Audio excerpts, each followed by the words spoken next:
I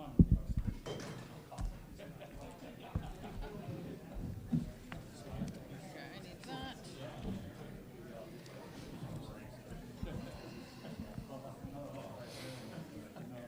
All right.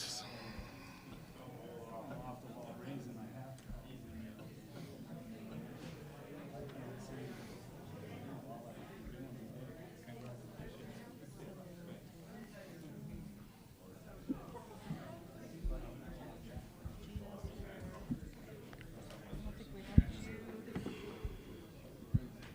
we had a lot of Explorer people. I'm glad we did it here.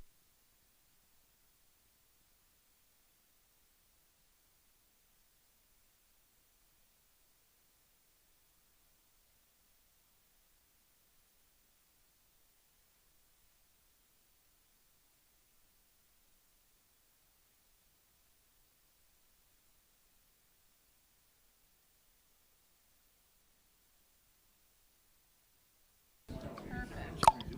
Yeah. Oh, it's really cool. Well, they get some training. It sounds like a fun thing. I was trying to get my people. My son was going to do it at first, and then I guess I mentioned it too many times, something like that. Because obviously he's like, I'm not going to do it because you talked about it, Dad. I'm like, yeah, you know that. Ready for a nap. Long day. Yeah. Every election day is a long day. No, that's true. And you have early voting, so Yeah, and I start at 7:15 every morning. yeah. The nice thing about only 4 voters today, though, is we were done at Only 5:05. Only 4. But we had 26 yesterday, so I was Huh? going to put as part of my clerk's report. Ah, We had there you 30 go. We've had 30 early votes. That's good. Even our though absentee by mail is low. I only mailed out like 32. Huh. Yeah. Interesting. Right? I figured with the Uh-huh. mayoral race, usually they come out of the woodwork. Oh, wait. Okay, is it that time? Almost. I'm going by my. Ah, there's my watch. Okay. All right. We will call this meeting of the Palmer City Council to order at 6 o'clock on September 23rd, 2025. And Madam Clerk, could you call the roll, please? Mayor Carrington.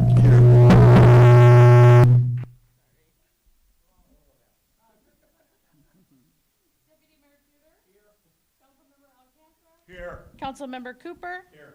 Councilmember Irby. Here. Councilmember Graver. Here. Councilmember Hudson.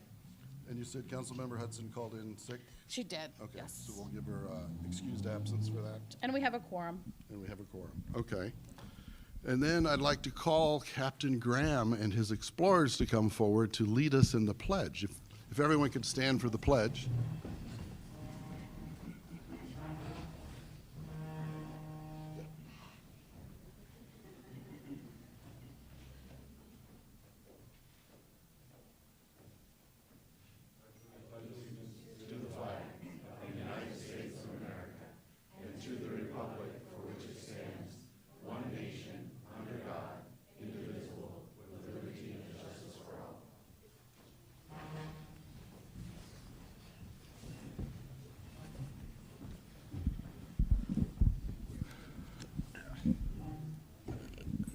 And that was kind of a preview. We've got some pinning we're going to do with them in a few moments. Next, we have approval of the agenda. And Madam Clerk, you had some papers on the table here for us. Yes. After recovering from eye surgery and coming out of the fog and really looking at a few things, the attorney and I discovered just some formatting issues with ordinance numbers 25005 and 25006, which are on for introduction tonight. It doesn't change the actual ordinance itself. It literally, I went and did some underlining and some bolding. So we would like to substitute in the S versions for the original versions as we approve the agenda tonight. Okay, and those are for first reading, so the next regular meeting, they'll come up for public hearing, et cetera, so. All right, so with, I guess, the understanding that we're going to substitute the S versions of those two ordinances, what's the wishes of the council for the agenda? Move to approve. Second. Okay, moved and seconded. Is there any discussion? All right. Madam Clerk, if you could call the roll, please. Mayor Carrington, Yes. Deputy Mayor Tudor, Yes. Councilmember Erby, Yes. Councilmember Alcantara, Yes. Councilmember Cooper. Yes. It is approved. Oh, and Councilmember Graver. I just realized, yes, it's still approved. It's really You got a approved. yes vote for Yes. Graver. Yeah, Okay. yeah. Sorry, Carl. All right. Next, we have communications and appearances, and I believe now we'll have Captain Graham come forward with Explorers again. This time for, I believe it's some pinning. Are we pre-votes? Is it grammar or? Well, yes, and so Chief Prevost did explain to me that Captain Graham is kind of in charge of the Explorers and would be handling this tonight. So I know it says Prevost on here, but I was going with what Chief Prevost told me.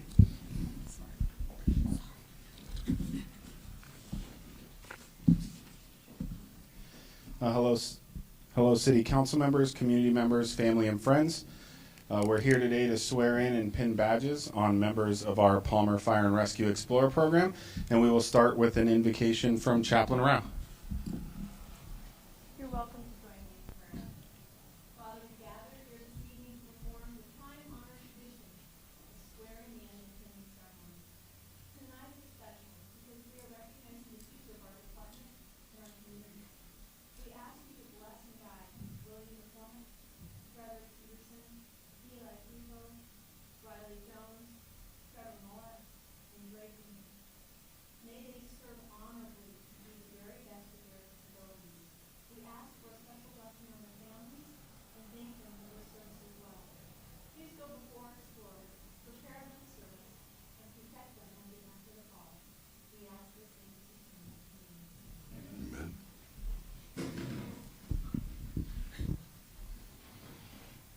For anybody who doesn't know, the Explorer program with Palmer Fire and Rescue offers youth anywhere in the Madison Borough who are 14 years of age and older, who graduate from middle school, an opportunity to learn about the fire service, firefighting as a profession, and their ability to work hard and be successful in teams in difficult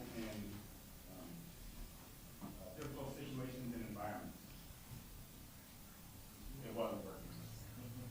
Is your mic working? This one wasn't. There you go. This one's working? Good.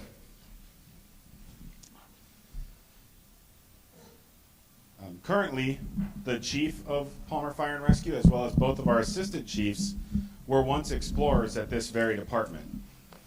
I am honored to be a part of a program that has such a long-term and continuing impacts on our community at large.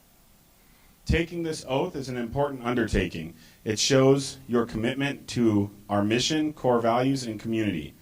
This is your initial taking of this oath. As your career progresses and responsibilities increase, you will further your commitment and oath. This is only your beginning, joining the ranks of others in the fire service who have sworn to protect our communities. It is with great honor and pride that I stand before you today, affirming our commitment and swearing in these awesome young people as they take on the challenge of learning. A lot of people don't understand that the Explorers also are able to, once completing some of their training, respond to our structure fires, big calls for service, and provide support, rehab, and things to the firefighters that are on our calls. They are an intricate part of our operation and very valuable to us in those major incidents. So we're going to start with our oath. Please raise your right hand and repeat after me. I state your name. Do solemnly swear that I will support the department's mission statement, follow the department's core values, and faithfully and impartially carry out my duties as an explorer for Palmer Fire and Rescue. Under the appointment of the fire chief, according to the laws, policies, and procedures established by the City of Palmer, the State of Alaska, and the United States of America, to the best of my skills and abilities. You may lower your hands. And can family members who want to pin their badges on please come up?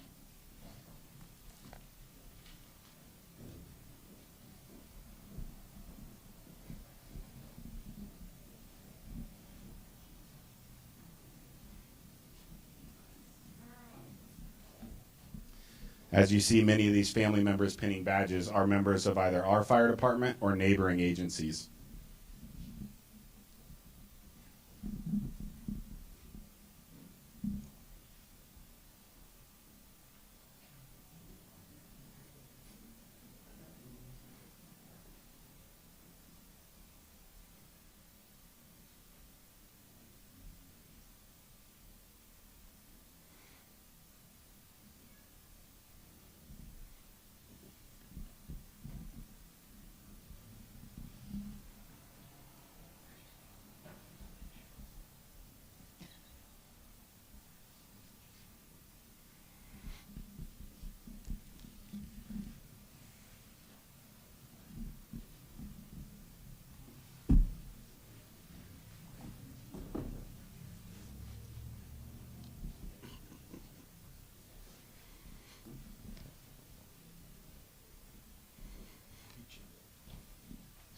Can we have the chief stand behind your son or whatever, and so Josh can get a picture of all of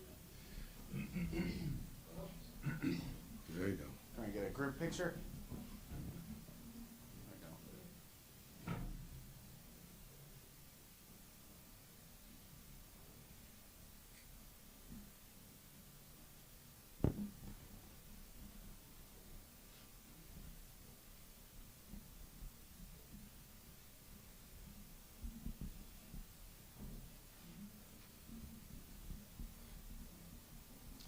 And to our explorers, remember that your badge is a symbol of public trust. When you wear your uniform or our patch, people see the badge and believe you are there to help, can be trusted, and mean the best for your community. With that badge comes responsibility and a legacy of service, community, and self-sacrifice. Honor those traditions. Remember the higher code of conduct we must collectively uphold and your commitment to learning. Thank you guys for your time.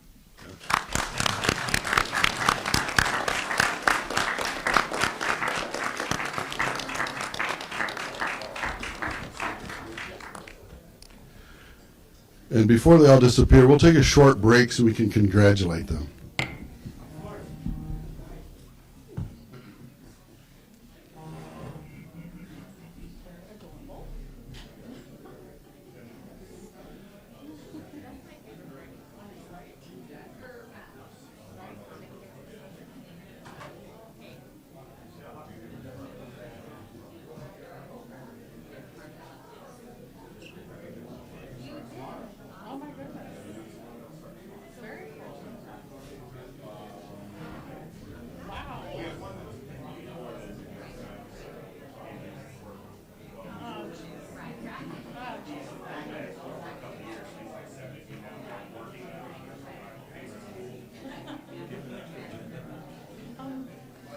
Oh, yeah, we can still look from the back. Okay, Ken's looking, Ken went to find one right there. He forgot, he like forgot everything. Yeah, I should have grabbed his packet. Well, he's got one. I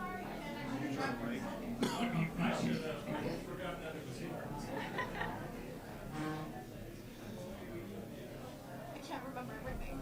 No. If you had a freaking assistant. Right? Right? I'm a one-woman show these days.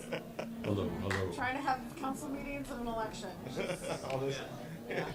We had some more stuff to your plate that we. Right? I'm recovering from eye surgery. September, October, not the best time. Right? That quarter sucks. Yeah. Was it you were for the first one? I think they were having a 13th. I'm gonna know 13th. But I'll start it, you know, do the certification and the swearing in. This is and then almost your bye-bye. last meeting. My last full meeting. Yeah, last full meeting. And I'll talk about that. All right, there you go. Okay. I presume we've got the museum here somewhere? Yes, we should have. Oh, they're in the front row. Okay, I can see them.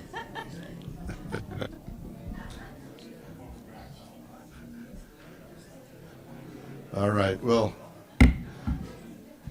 go back to our meeting, but we'll let them continue to take pictures. Next, we have Palmer Museum of History and Art. They want to do a report.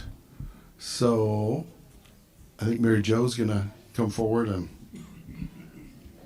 give us some information. And Mary Jo, we handed out your handouts you gave me earlier today. Okay, great. Is this on? Well, it's, Oh, it's on the top. I think it's on the top. well, I thought he put it on. He was just up there. I was gonna say, I It think is I on? hear it. All right, we can hear it. Yes. Yeah, we can hear it. Is it good? Just keep looking at Mike and it'll get louder. Okay.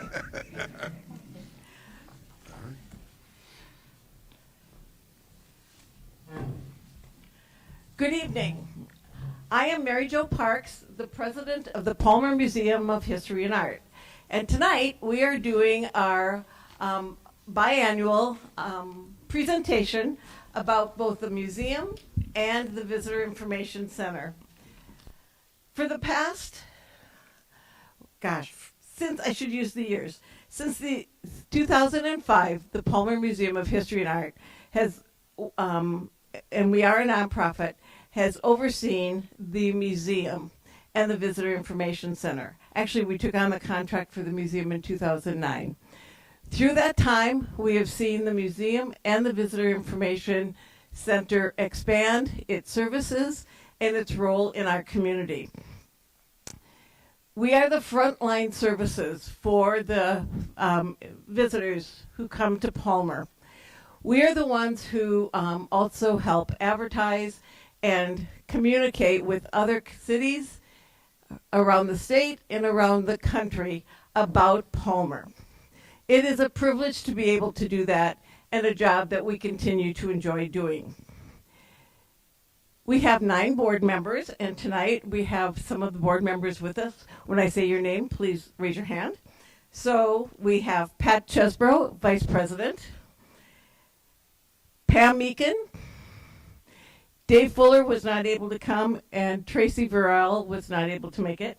But Meredith Daggett and Aaron Kittredge are both here, and they are new board members, and it's been wonderful having them on board. And Marty Kenshlow. No. Okay. I am also pleased to introduce our new Executive Director, Delaney Nathlick. She will be doing a presentation for you in a few minutes. So this has been a very positive year for Palmer. In-state visitors have been 17,130, and you do have this information in your packet. And out-of-state, we saw an increase of 40%, 10,433 people. The bus services have increased as well. And the other day, someone said, why have you been able to increase the buses? One, we're advertising, but having our road to Palmer fixed has made a difference, getting people here. There's a number of things that we have going on to provide information to the visitors. One of them is our Matanuska Made traveling exhibit. This exhibit was established 4 years ago, and this coming Friday, if you have time, we have moved the exhibit over to the Veterans Pioneer Home, and we will be dedicating it there for exhibit. And that's at 1 o'clock. At the present time, we have the Chickaloon Traveling exhibit that we have coordinated with the Chickaloon tribe. We have the Matanuska Valley Colony Compendium, which Delaney will be talking about. And then we continue to expand the Matanuska Valley Photo Project. If you have not gone to our website and looked at the photo project and now the compendium, please take time to do that. It's an amazing journey of the history of Palmer. And Richard Estelle has been the person behind the scenes really getting that coordinated for us. And it's wonderful because you can go on there and you can see highways that are being built. You can see the barns. You can see the colonists and many of the families. Visitors from around the world have complimented the Palmer Museum and Visitor Information Center for how we display and the information we give. First and foremost, we are constantly complimented for our warm, friendly, and knowledgeable staff. The staff address issues from where to get something to eat, to the history of Palmer, to little-known facts that people like, and then broadening to the trails, different places to sightsee, the muskox farm, the reindeer farm, and many of them even ask us about road conditions. We also have, again, we hear from the visitors, wonderful displays and information about Palmer, and people especially enjoy many of the artifacts that are on display. Number one, entertainment for the museum is watching the Alaska Far Away. It's always fun to walk in the doors and see 20 people huddled around the TV to watch the video. And of course, visitors have loved the gardens and the farm equipment. Some of the things that we've expanded and have improved on is Visit Palmer. So in the past, the website wasn't doing quite the job that we had hoped it would do.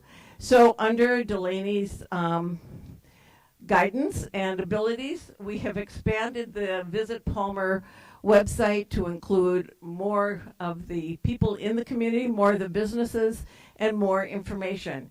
This is an area that we see will be expanding as we move forward. We have a small gift shop, and we're proud of the fact that 45 of our local artisans are able to sell their wares through the gift shop. This year we were able to increase the gift shop income by 25% because of our being able to, again, use local artists. A town favorite that some of you attend is the wine walks. So in February and in July, we host two fundraisers. They are both wine walks. The winter one is 150 people. The summer one is over 300. And what's really special about the wine walks is that we partner with local businesses. And so it's walking through Palmer and stopping at different businesses to buy their products and enjoy very unique wines.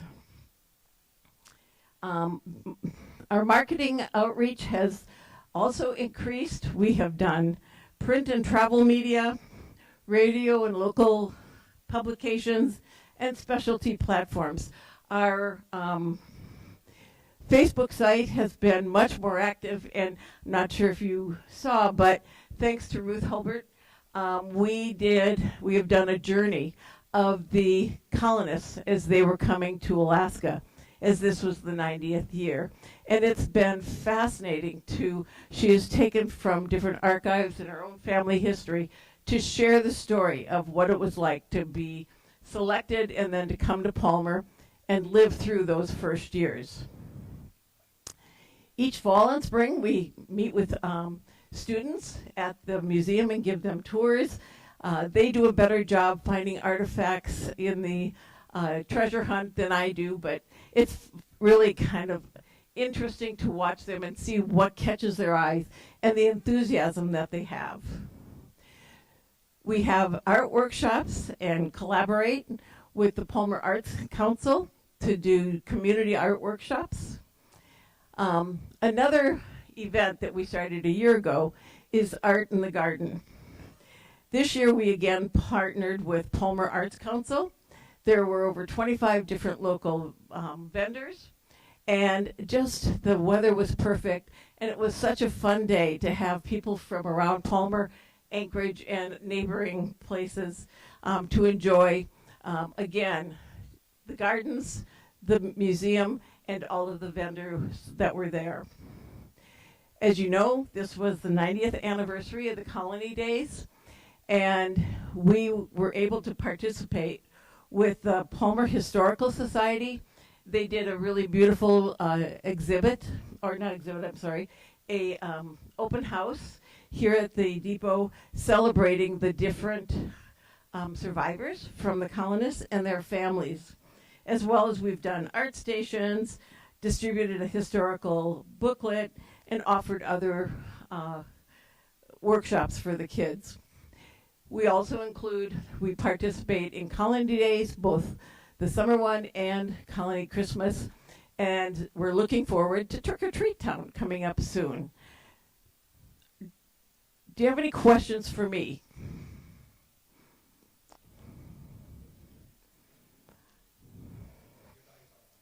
Thank you so much for your presentation, Mary Jo. I really appreciate it. One of the questions I had was on the visitor stats. Have you heard feedback from people that stuck out at you saying, I came to Palmer because of XYZ reasons? I mean, obviously tour buses are probably its own thing. They're probably there because they're part of a tour. But the people that show up on their own, or is there like something, like a particular motivating factor for them? You know, one of the things that we have been looking at and talking a lot about are missed opportunities, I'm going to be honest, that Palmer is not taking advantage of. And so many people who come here say, I wish I had known more about Palmer. I would have spent more time here. People definitely love the glaciers, they love the farms, but when we did a background on how Palmer is being advertised, we're not included. The words are not, Palmer is not included in much of the major advertising about Alaska. It says the muskox farm, it says the reindeer farm, but kind of omits the word Palmer. So it is something that we're working with the Economic Development Board, with the city mayor, and trying to address. Okay, well, I think you're going to do a quick follow-up. I just want to say thank you for the update on the website. It looks really good. So I just want to say thanks for updating the Visit Palmer. Thank you. So one of the other things that we've been doing this year, or over the past number of years, is Delaney has been creating a compendium, and she's going to present on that now, unless you have any other questions for me. Councilmember Alcantara? If you can hear me. Probably have turned on.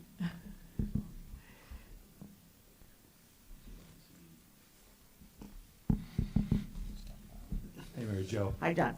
Thanks so much for your presentation and for the work that you and Pat and many others have done on the board. Really appreciate it. I'm glad to see you guys making new inroads and getting new board members and new blood in there. Some names I definitely recognize from the community with Dave and Meredith and Aaron. My question is on the hours for the winter time. Does the museum go into like a 20-hour-a-week mode in October, or what happens here in October, November, December? Right, through the winter from October till April, we do stay open 20 hours a week. And so that will be taking effect shortly.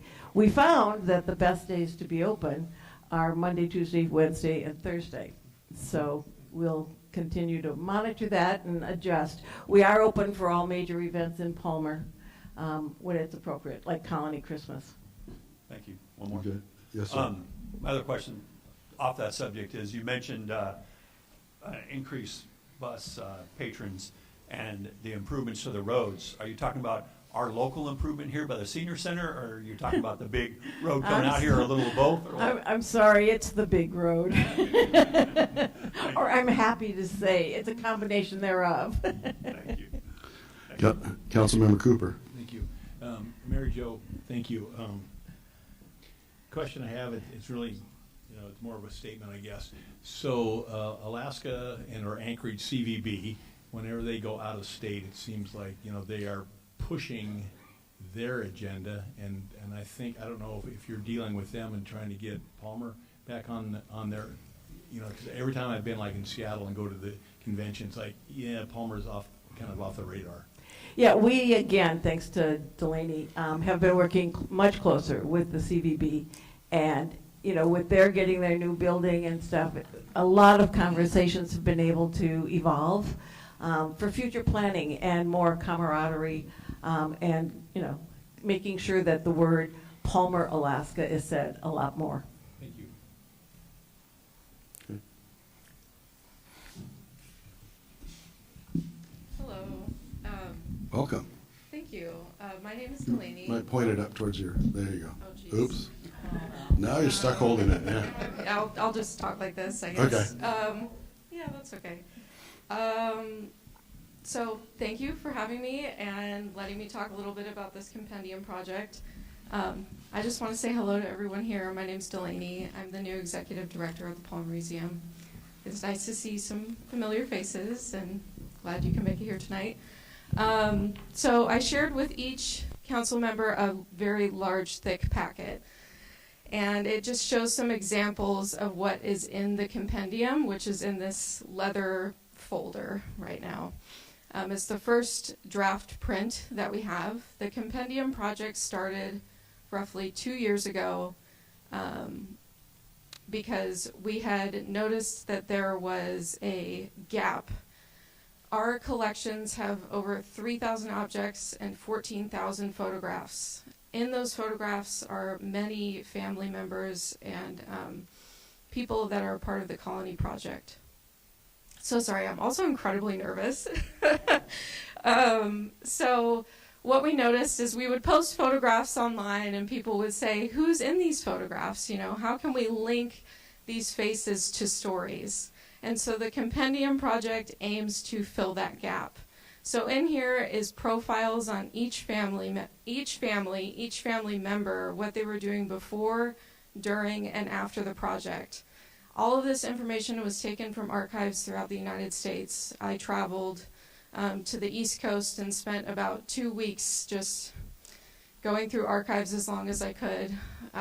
We have over 200 pages of resources for this project. And we are now working with the Palmer Historical Society to verify information and add more.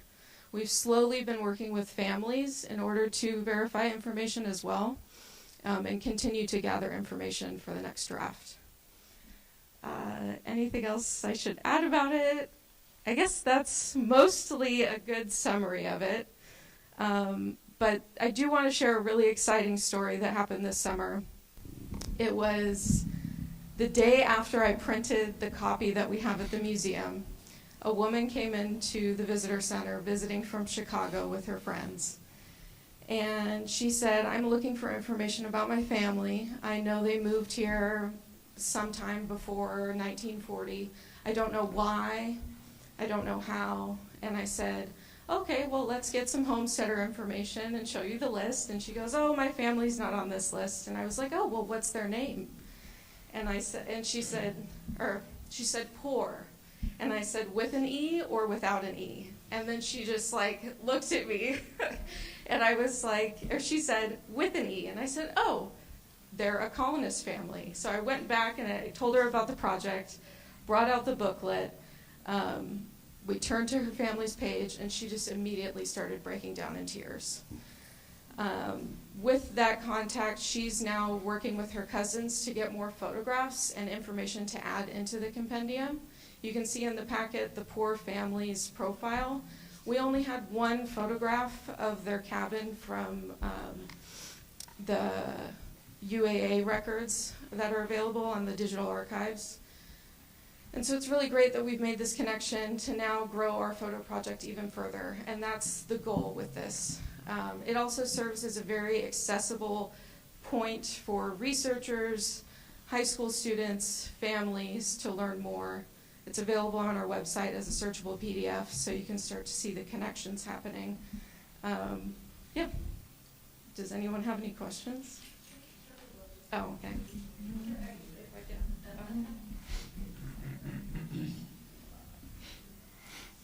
Oh, yeah, so we received a grant from, sorry, those are all my citations. We received a grant from the Alaska State Museum's Libraries and Archives, and we were supported by UAA and the Consortium Library, as well as the filmmakers of Alaska Far Away to start this project, so, yeah.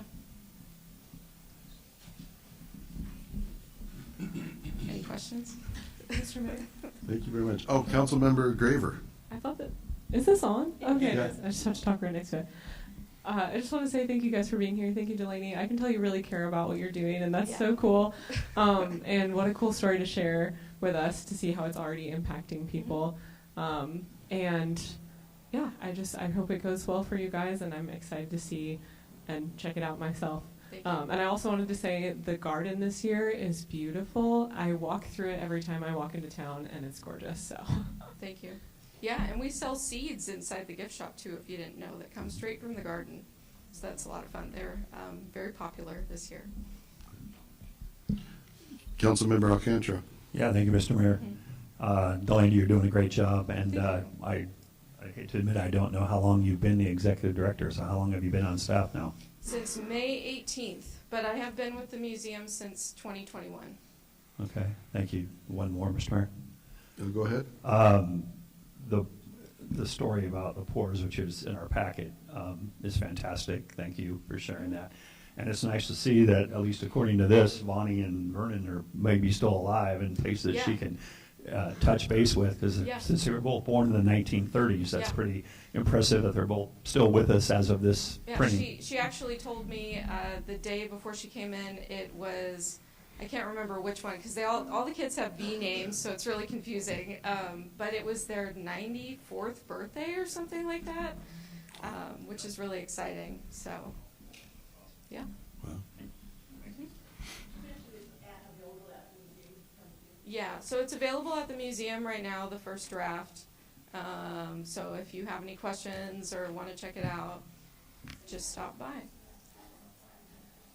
It's the first draft. Well, we had to print a draft for the grant for the Alaska State Libraries and Museums. And so that's why we have a printed first draft. But also just to share it with the community, because all of this research is here. It's just not necessarily complete. And who knows if it will ever truly be complete, because we were always finding information every day. So, yeah. Thank you. Okay, thank you very much.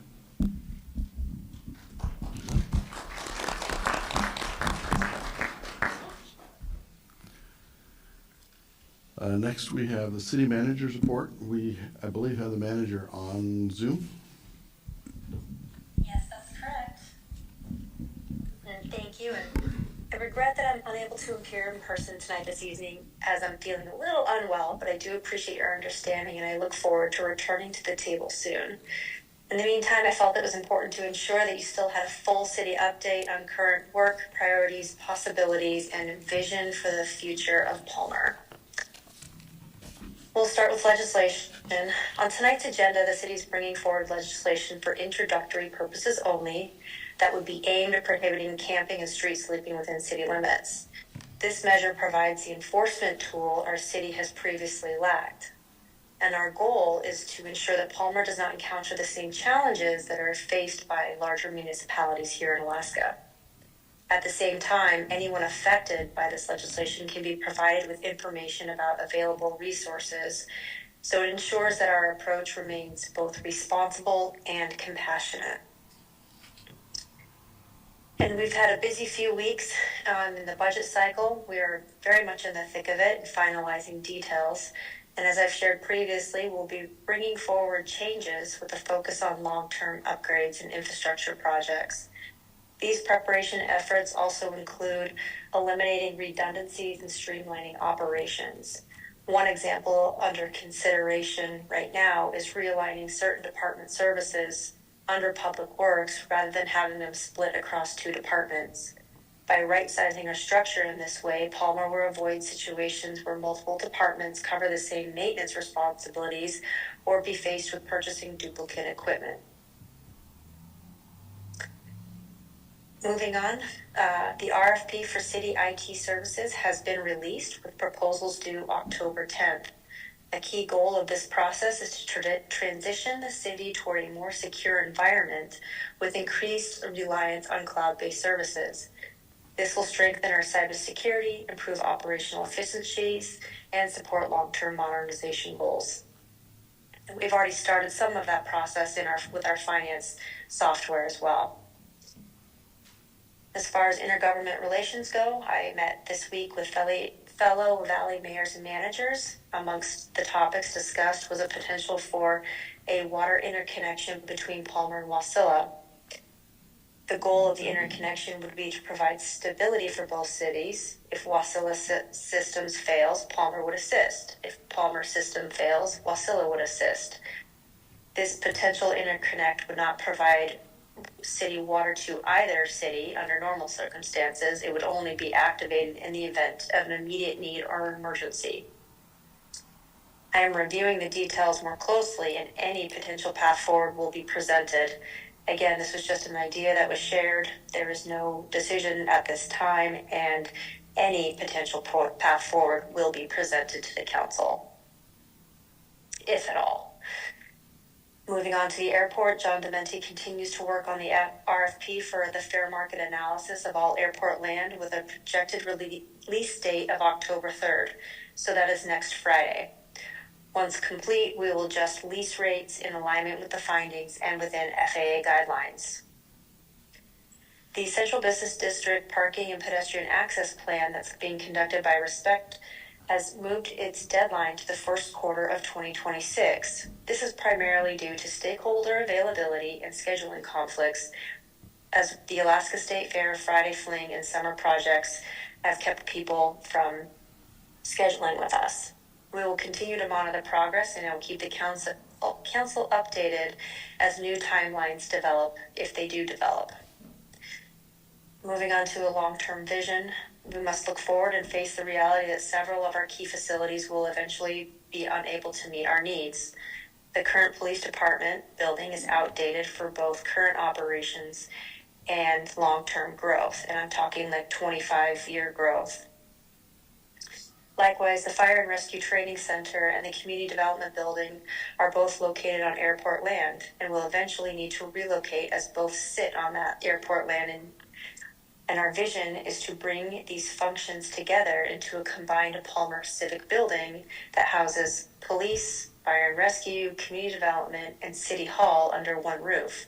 This one-stop shop model will streamline city services, eliminate the need for residents and visitors to travel to multiple sites and buildings to pay fees or conduct business, and it will ensure Palmer has the infrastructure it needs to serve the future. An additional aim of this vision would be to surplus any vacated buildings and return them to the revenue stream to the city.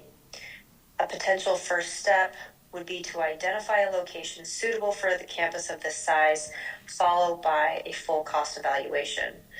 Results would then be brought forward to the council and community for review and discussion before any decisions are made.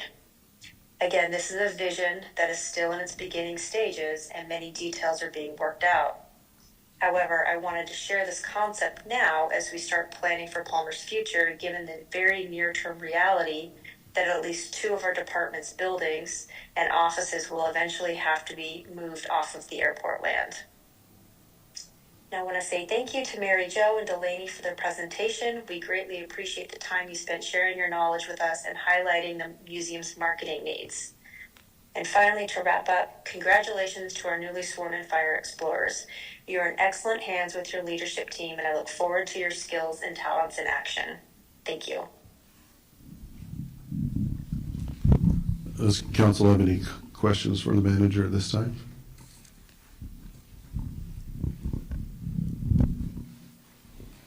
Okay. Next is the mayor's report. And in my report, I kind of highlighted our boards and commissions. It's one of those things it's actually part of our Palmer structure that we have these boards and commissions.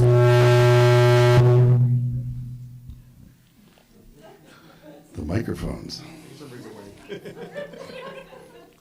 The more microphones you have, the more the complexity, yes. So I just wanted to highlight the boards and commissions because they're one of the functions that we have to let citizens and people in the area to help speak into the city and what's happening. And so I kind of highlighted the 4 different boards and commissions that we have. Is there any questions for me on my report? Councilmember Alcantara. Yeah, thank you, Mr. Mayor.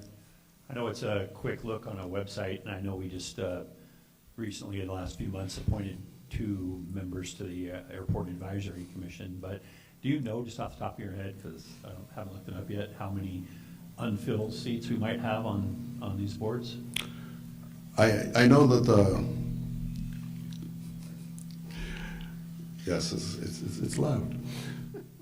I know that the Airport Commission and the Planning and Zoning Commission are full at this point, and I think there's one or two vacancy on the other ones, but I'm not positive. Okay, next is City Clerk's report. We started our early election. It started yesterday at 8 a.m. So if you live in Palmer city limits and would like to vote, we have early voting going on Monday through Friday, 8 to 5 at City Hall. We have gotten 30 early voters so far. So yesterday and today we've gotten 30, which is pretty good. But we're hoping, come on in, come visit us. We're nice. And then I just wanted to remind council that we are going to have a special meeting on October 13th, which is the Monday after elections, just to certify the election and swear in the new members. And then our regular meeting will be held on October 14th. So just to make sure everybody's got that on their calendar. And that's all I have. Does anybody have any questions for me? Any questions for the clerk? Okay. City Attorney's report. I'll turn mine. And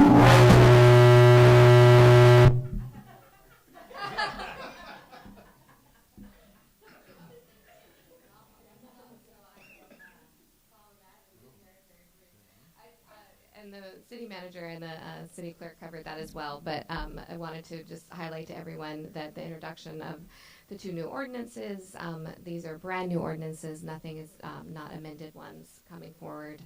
And the changes, there's no materiality in that whatsoever. It's we work with code to publish our code, and so they had specific nuances they want in terms of formatting. And that's it.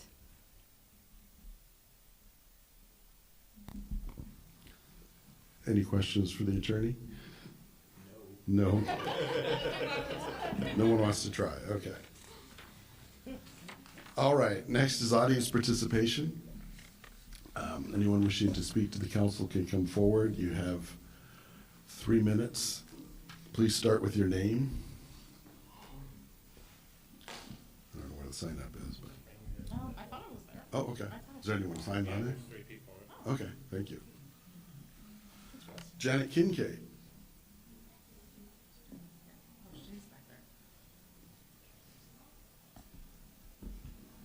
She snuck into the back.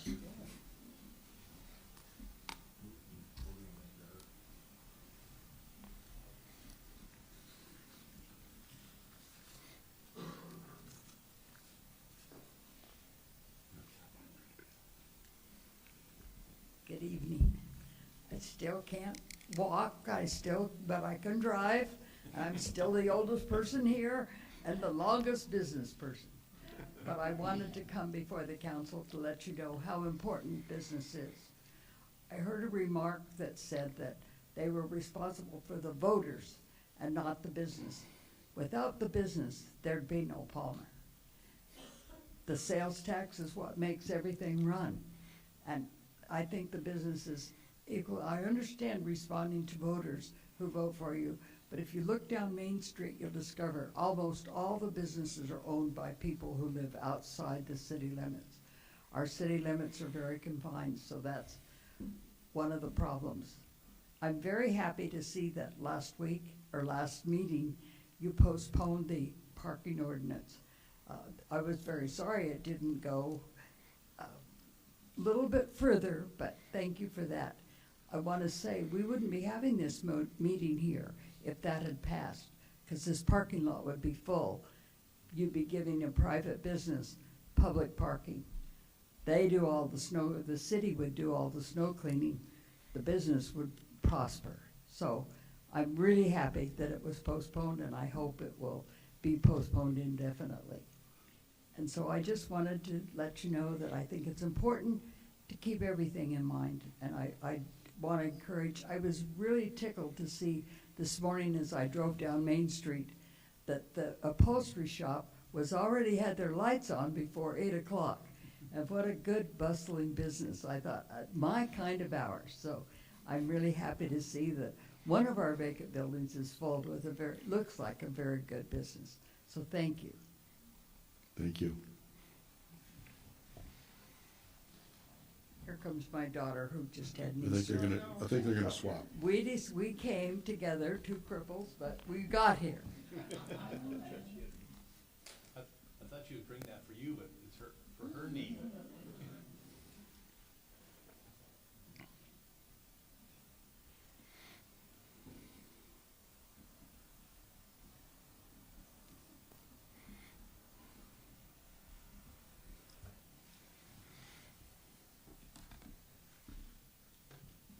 Hi, Michelle Kincaid. I just had a knee replacement, so oops, this is not going well. Hopefully that'll work. I do want to say I'm glad that it's getting addressed about the homeless sleeping on the streets. Palmer Police has been amazing in showing up whenever you call, and there's been so many problems with it, and they've had their hands tied, and so I'm really glad that with everything that has come down the pipe, even through the Supreme Court, it's finally going to be allowed. I think this is more broken than my knee. Just hold it in your hand. That's okay. We're back in chambers for the next meeting. Yeah. Okay, I'll try to do that. I'm here tonight because I believe that there's been several multiple code of ethics violations by Victoria Hudson. And I came here because, you know, I'm really not supposed to be on my leg, but this is really important. And I asked that an investigation be held. And I don't know who I'm supposed to ask, if it's the mayor, deputy mayor, council people, manager, attorney, clerk. I'm not sure. I just don't know how to go about this. But there needs to be an investigation into her activities. And like she said at the other meeting, she was upset with me, but she's already done a personal attack online. And, you know, that's a code violation. A council member should not be attacking a business owner for what my opinion is about parking versus her opinion. And she did strike out and said in her comments that we should just stick to the questions and the answers for the survey. Well, there's areas where you get to say, you know, do you have any advice or ideas? You get to say that. Victoria wants you to only stick to the questions because that can do a predetermined result. She also says she does not represent myself or any business owner that doesn't live in Palmer. And I don't know how many business owners live in Palmer, but I'm going to guess 80% don't. That is a code of ethics violations to her to be an elected official and tell you that she doesn't represent the businesses. You guys are wanting to take on other properties and bring them in for city taxes, but yet she doesn't want to represent them. And her parking idea is for a select few. She's disenfranchising everybody else. And so she says she's transparent, but who is she representing? Do these so-called businesses that haven't applied for a waiver, do they even exist? Or do they even live in Palmer? According to her, if they don't live in Palmer, she shouldn't even be trying to help them. I'm rather concerned about a memorandum an employee had to write. Well, there's a whole lot more about Victoria asking him to get on camp or get out, basically. That's your I will time. present that information on my second round. Sorry. But please, whoever's supposed to do the investigation, I'm asking that I get started.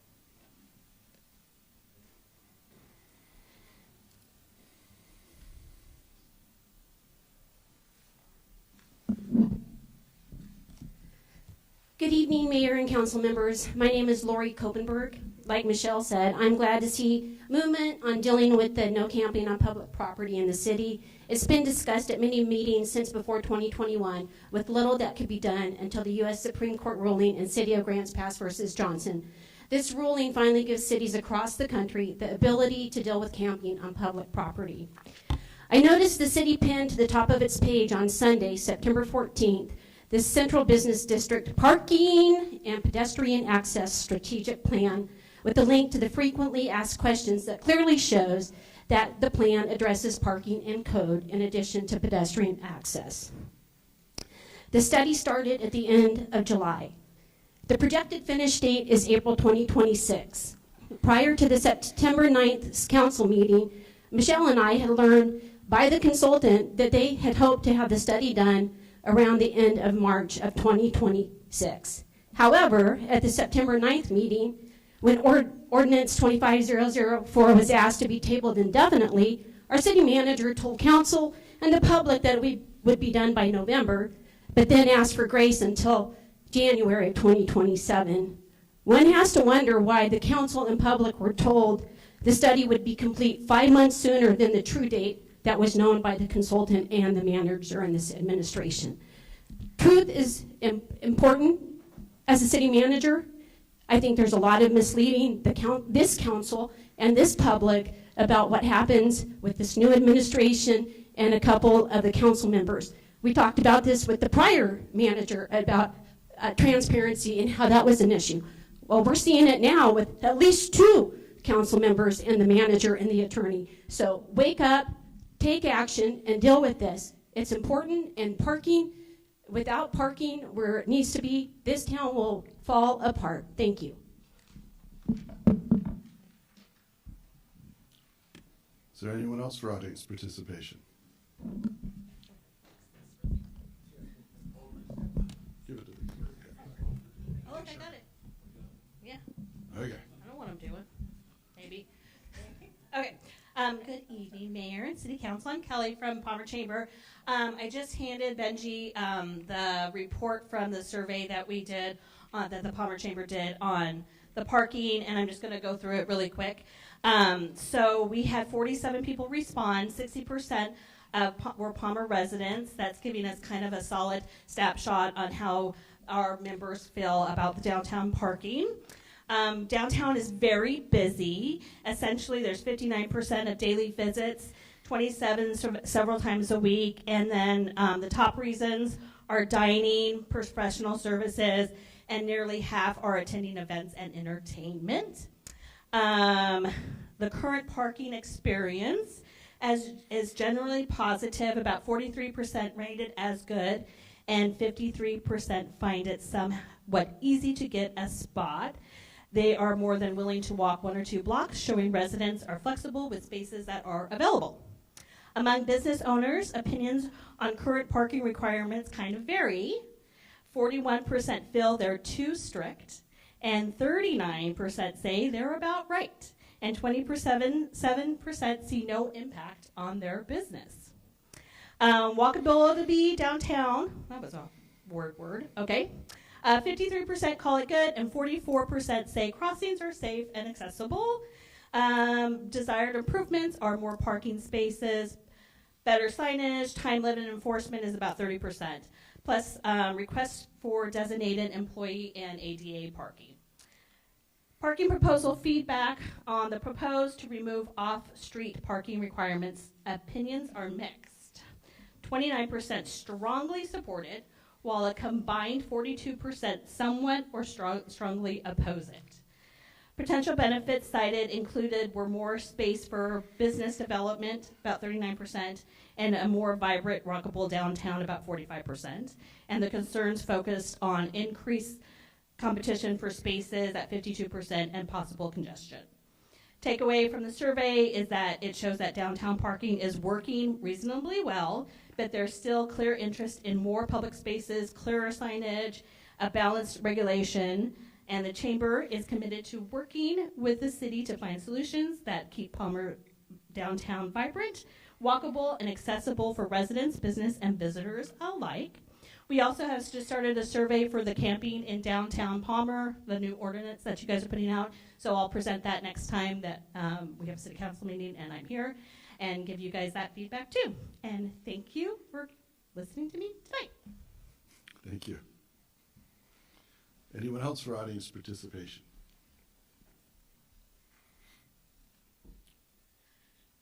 Wes Arts, Palmer Bar.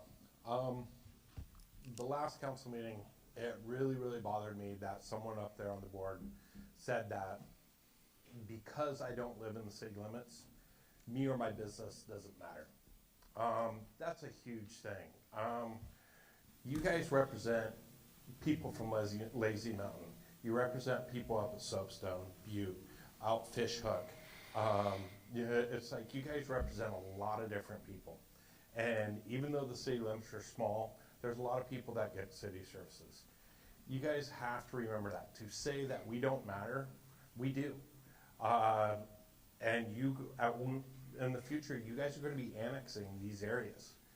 But that's not a good way for the city to make enemies out of all these people by saying we don't matter. We do. But it really bothered me that a person was very almost anti-business stating that when I've owned my bar longer than she's been in this community. So please pay attention to that stuff and try to regulate yourselves a little bit. But yeah, all of us that live in this valley matter, that are do it. I wouldn't own a business here if I didn't care about the community. Same thing with half the other businesses here. We wouldn't be here if we didn't care about Palmer. I wouldn't live in Wasilla. Okay, thank you. Thank you. Anyone else for audience participation? Good evening, Tim Leach. I'm with the Board of Directors for the Hatcher Pass Avalanche Center, and I'm not going to touch that. So I am here to say thank you. Last year, some of you who were with us last year, of course, probably recall very clearly that you gave us $1,500 in operating support for the Hatcher Pass Avalanche Center. Really want to say thank you here, but also wanted to mention a few highlights of some of the operational activities from the last field season. So that, of course, started about a year ago, 2024 into the winter of 2025, and concluded in the springtime here. For folks who aren't aware of Hatcher Pass Avalanche Center, we're a nonprofit. We're located here in the valley. We've been working since 2008, providing forecasts for avalanche conditions up in the Hatcher Pass area, and since 2013 is when we had our nonprofit status there. We have a few forecasters that are on paid staff. We have 3 folks who we pay.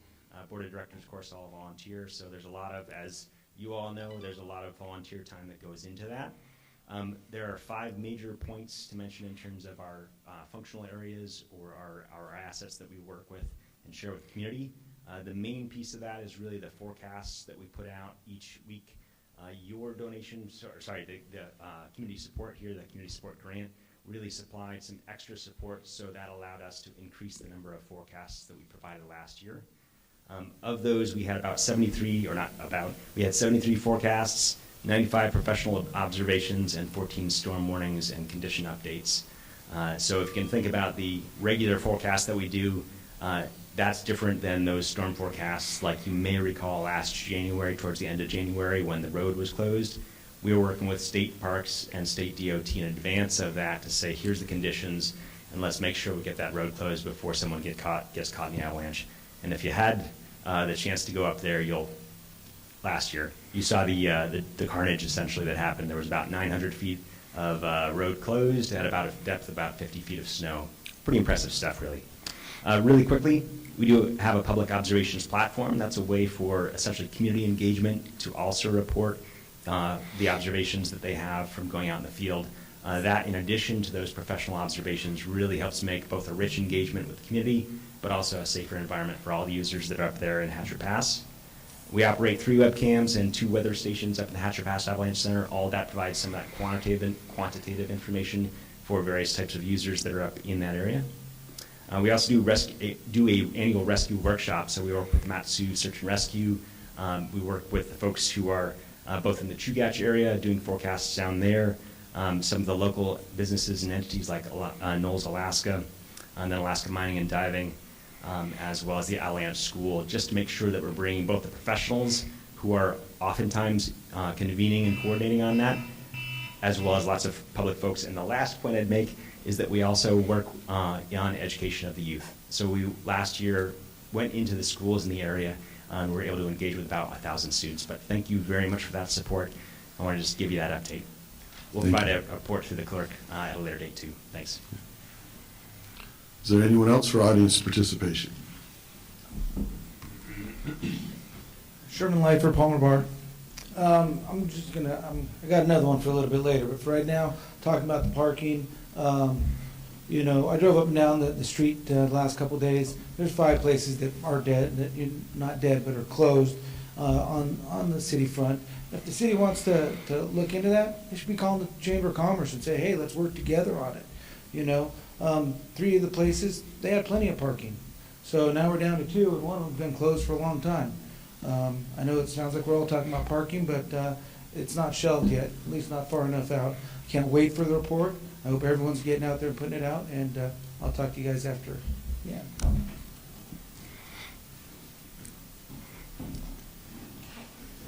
My name is Jennifer Ford. I am a community member. I am very nervous. I've never done this before, but don't get involved in politics very much. But this is important to me, and so I am speaking. I'm the voice of ignorance. I'm the voice of the community. Probably a large percentage of the community doesn't know a whole lot of what you guys do up here. I have a big family. I'm a mom. I stay home, take care of my kids. So a lot of these things I don't know. But when we lived in 99 to 04 over in Wasilla off Higher Road, went down to Southeast Alaska for a number of years, moved back up to the valley in 2014, and I wanted to live in Palmer. It took us a year and a half to find a house because I wanted to be in Palmer. Palmer's where I wanted my kids to be raised. I love the community. We left Haines, so the community feel, the colony days, the colony Christmas, all the community things I love about Palmer. And like Mrs. Parks shared about getting the word out about Palmer, when I walk down the street and there's all these little shops and all these little cute things, and then there's vacant buildings, that part of it I think would offer more to people if those buildings were filled.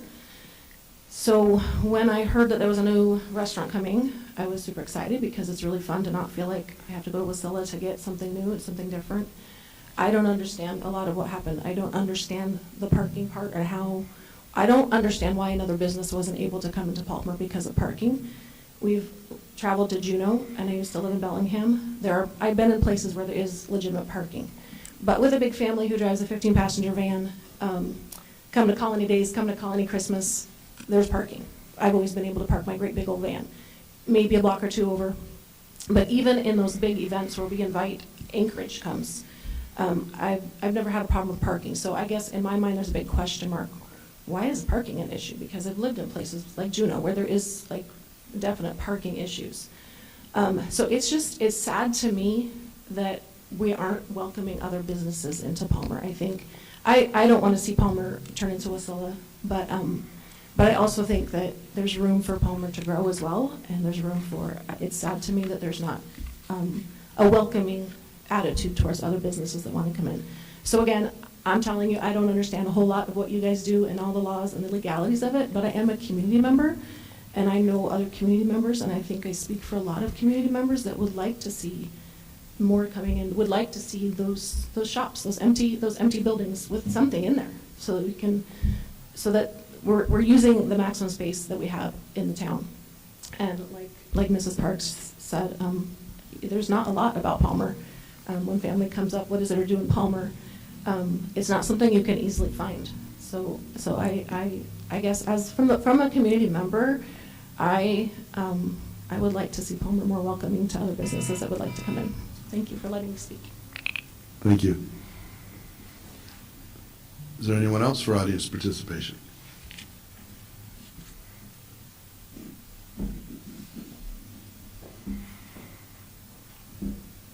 Okay.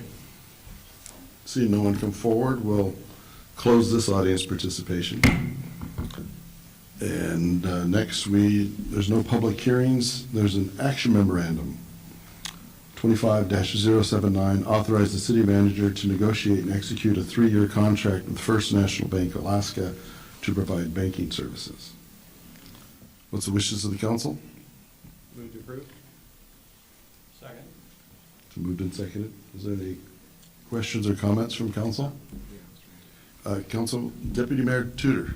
Yeah, thank you, Mr. Mayor. I just had a question. I just noted that the scores for some of these were very close. I was just hoping to see if we get a little bit of illumination on kind of what tipped the balance in the favor of one bank over another one for whatever we're able to hear publicly, that is.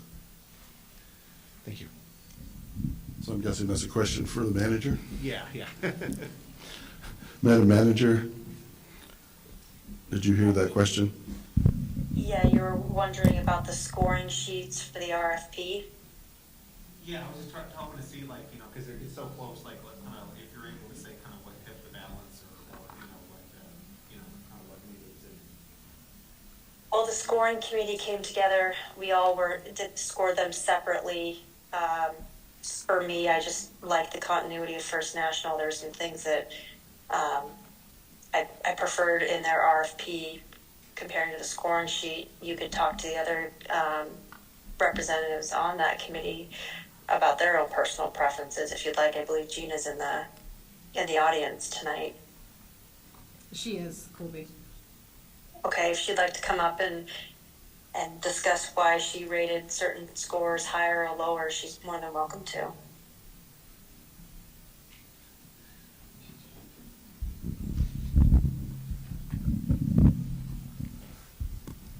Isn't it nice to be welcome? Is this on? Yes. Yes, okay. Good evening, Mr. Mayor, council members. With the banking RFP, we were looking for the best quality of service at the monthly fees with the monthly fees based on the balances that need to be into the accounts. Usually, your fees are based on some of your balances and your costs for your activities, and so we were just looking at the best cost for the value. Thank you so much, Gina. I appreciate it. Mr. Mayor. Gina. Councilmember Alcantara. Yeah, thank you, Mr. Mayor. Thank you, Gina, for being here. So my question is, I'm not familiar with the banking services part, but do they have to actually be a bank where the credit union's not allowed to submit a proposal, or they just choose not to, like They choose not to. Okay, so thank you. And Okay. a comment, not for Gina, but I would Okay. imagine too that when you're making daily deposits, being able to walk across the street's kind of a nice plus. It is. You know, Northam is moving into city Yeah, I can limits. see that. Yeah, they should be here by, I believe, first quarter 26. Before that, huh? Thank you. Okay. Yeah. Thank you. Thank you. Councilmember Cooper?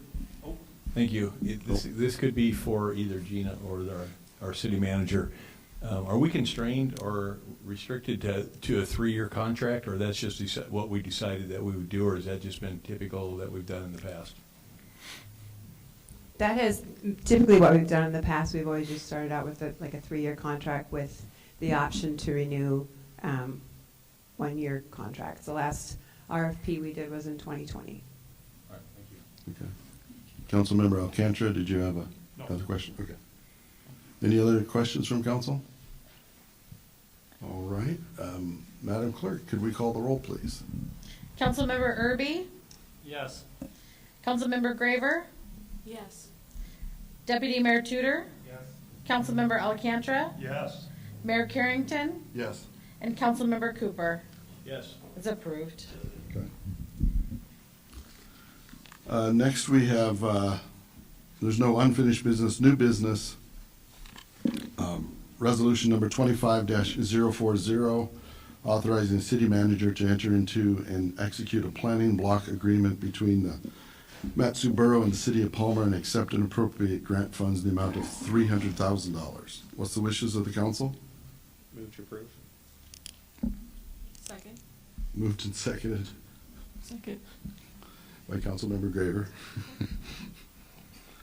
Is there any questions or comments from council? Mr. Mayor? Councilmember Cooper. In this block grant agreement, it talks about projects consistent with the comprehensive plan. Do we have a list of those projects? We have $300,000 that we're getting, and we have to make sure that we spend that money appropriately, and I'm just wondering where would I find this list, or where would the public find this list that is consistent with this program? Madam Manager, are you still available down there? Yes, I believe you asked how we would be spending it, and you would want to know the accountability portion of that 300,000. Would like to see what is the list that, of the projects that we have that would fall under this $300,000? Well, we can appropriate for the library reconstruction because that falls under a comprehensive plan from 2020 or 2006, excuse me, because we haven't updated ours. But if I would appreciate if it was spent towards the library to ease the burden on our bond. Thank you. Thank you. Thanks. All right, no other questions from council? Madam Clerk, could you call the roll, please? Councilmember Alcantara, Yes. Councilmember Erby, Yes. Mayor Carrington, Yes. Deputy Mayor Tudor, Yes. Councilmember Cooper, Yes. and Councilmember Graver. Yes. It's approved.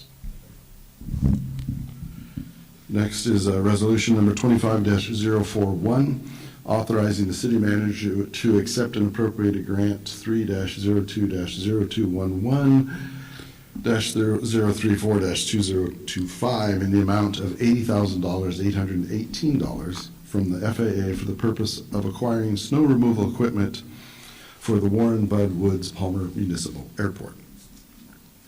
What's the wishes of the council? Move to approve. Second. Moved and seconded. Is there any questions or comments from council? Councilmember Graver? Thank you, Mr. Mayor. I don't know if this would be for Mr. Dementi or for the manager. I'm just curious, is this new equipment, is this taking the place of equipment that need to be replaced or of equipment that was being used for the city instead of the airport? Okay. Snow removal? Madam Manager, we have Mr. Dementi coming forward, if that's all right. Okay, great, thank you. Good evening, Mr. Mayor, members of council. The question was, is this replacing equipment or is this new equipment? This is new equipment for us. There's two pieces of equipment that I'm asking for, and that's going to be, the first one is it's a broom. Basically, when we get lighter amounts of snow, it's very inefficient to run a grader to plow a half inch of snow. It tears up our pavement. It's hard on the pavement. It's hard on the grader. But if we have a broom, we can just sweep it off. And that's the reason for that. The blade, we have a blade right now. I believe it's a V blade. It's basically two pieces that are articulated. This one is going to be it's a 12 to 24 foot convertible blade. So picture a 12-foot blade across with 6-foot wings on either end that you can hydraulically configure by the operator. So what we can do is make it into a box blade and be able to push snow around or to directionally push snow around it. It gives the operator a lot more flexibility. We can clear a lot more snow at once. That's the purpose of this. And there's, and if I may, moving into, like, there's two other resolutions following this. We're under right now the FAA 2024 reauthorization, which has, typically we pay 6.25% of a grant. For this year and for next year, we're paying 5%. The city matches 5%. So it's basically a little more reduced than what it normally is. So that's another little bonus for us here. But to answer your question, it's new pieces of equipment. Councilmember Alcantara. Yeah, thank you, Mr. Mayor. Thank you, Mr. Dementi. Back to that part where you talked about the 5% matching funds, and thank you for clarifying that. But when I add 80,818 and 4159, I come up with a number higher than this 83,197. I come up with 84,977. So I'm just curious, what am I missing there when you say total amount of funds in this legislation 83,197, but when you add the 8818 and the 4159, you get a little higher number? In a grant, you typically have a few more dollars for administrative fees or for maybe a slight change in the cost of the equipment. It comes out to about 2.2% in the difference between the grant amount and what the equipment costs. Thank you. Any other questions or comments from council? Okay, Madam Clerk, if we could call a roll for Resolution 25-041. Councilmember Graver, Yes. Councilmember Alcantara, Yes. Councilmember Erby, Yes. Deputy Mayor Tudor, Yes. Councilmember Cooper, Yes. and Mayor Carrington. Yes. Next is Resolution number 25-042, authorizing the city manager to accept an appropriate grant, FAA grant, I would include for the number, 3-02-0211-035-2025, in the amount of $184,935, and to authorize the expenditure of $9,734 for the purpose of rehabilitating navigational aids at the Warren Bud Woods Palmer Municipal Airport. What's the wishes of the council? Move to approve. Second. Moved and seconded. Is there any questions or comments from council? I think Mr. Dementi did a good job, so. All right, Madam Clerk, if you could call the roll, please. Mayor Carrington, Yes. Councilmember Alcantara, Yes. Councilmember Cooper, Yes. Deputy Mayor Tudor, Yes. Councilmember Erby, Yes. and Councilmember Graver. Yes. Approved. Okay. So next is resolution number 25-043, authorizing the city manager to accept an appropriate grant 3-02-0211-036-2025 in the amount of $5,729,868 from the Federal Aviation Administration and an expenditure in the amount of $6,654 from the general fund for the purpose of rehabilitating the airport lights at the Warren Bud Woods Palmer Municipal Airport. What's the wishes of the council? Move to approve. Second. Okay. Is there any questions or comments from council? Councilmember Alcantara. Trying to get to the finance page and see why it's only 6,000 on a 5 million plus grant. I'm sure Mr. Diamandi can explain it for me. Welcome, John. Thank you. And thank you for that question. I'm trying to figure out where to start on this grant, because this grant, I'm going to have to ask you for an amendment this evening, because the grant has changed. When I wrote the legislation, the numbers in front of you are what they were, but in the meantime, they have changed. And what happened is I requested the full amount that you can see in the legislation, $6,031,438. $6,030,000, that number. We got you. So what happened was, at the end of every fiscal year, if you've worked for the federal government, there's numbers that come in and ask you in August where your budget is.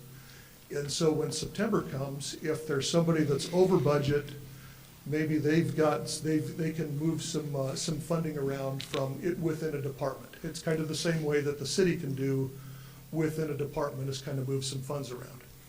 And the FAA was expecting this. The amount that we applied for originally was, I'm going to read this number out to you, $5,519,770. That was the engineer's estimate for the total cost of this portion of the grant. So that was the number that was programmed in by the FAA. What happened was at the end of their fiscal year, the money wasn't sloshing around within the department. It kind of stayed where it was. And so this grant ended up being, it's about $511,000 short. So the grant that they're offering to us is $5,243,782. And so that's the amount of the grant that I would be asking you to accept. The city match on that portion is $275,988, down from the $301,000 that we originally that we're asking for. So now there's two remedies to this situation. The FAA has offered that we come back in the spring, reapply for the missing portion of this grant. They say there's very little risk of it being denied. They're actually pretty optimistic of being able to fill the grant as it was written. But right now, this is the grant that they have to offer. So, and now going back to Mr. Alcantara's question of why is there only $16,000 in the city match portion?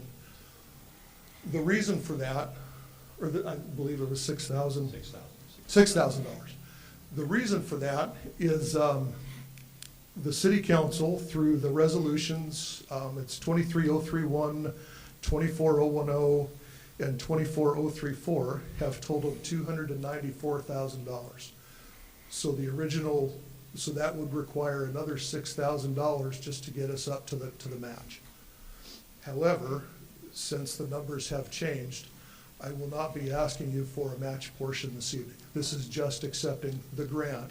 And then the money that council has already approved towards this project will go towards the project. So, Councilmember Alcantara. That was a pretty good explanation, but a lot of numbers to follow. But so just to see if I can put a fine point on it, you still need somewhere in the $750,000 to $800,000 range to get up to the $6 million figure. Is that correct? For everything that's come in? What amendment are you looking for? That's my question. I'm just looking for information, not to amend it. Okay, for the information, what we would be asking the FAA for is a grant in the amount of, and this is in the spring, this is not tonight, but in the spring we would be asking for $486,080, a grant in the amount of $486,086, $486,000, $486,086. The city match on that would be $25,582 for a total of $511,668. Thank you. And those last three numbers, that's the missing portion that we're going to be going after in the spring, just to separate that from this evening. To paraphrase Dirksen, 100,000 here, 100,000 there. Pretty soon we're talking real money. So thank you Yes, for sir. clarifying. So for this resolution, do you need any amendments tonight? I was asking Mr. Dementi, sorry. What I would ask for is for council to accept the grant in the amount of $5,243,782. And for a city match, and for a zero city match on that amount. Okay. So you'd like us to amend that amount in the title and the resolution? Yes, please. Mr. Mayor? Yes, Councilmember Craver. So amend, I move to so amend to the amount of accepting the grant of $5,243,780. No, sorry, $5,243,782, and no match from the city at this time. Second. Second, all right. Is there any questions or comments from council? Yes, sir. Councilmember Cooper. Not about the money. Thanks, John. So time frame. You know, I know we've been talking about replacing these lights for a bit. When do we actually start unscrewing the bulbs and putting in new ones?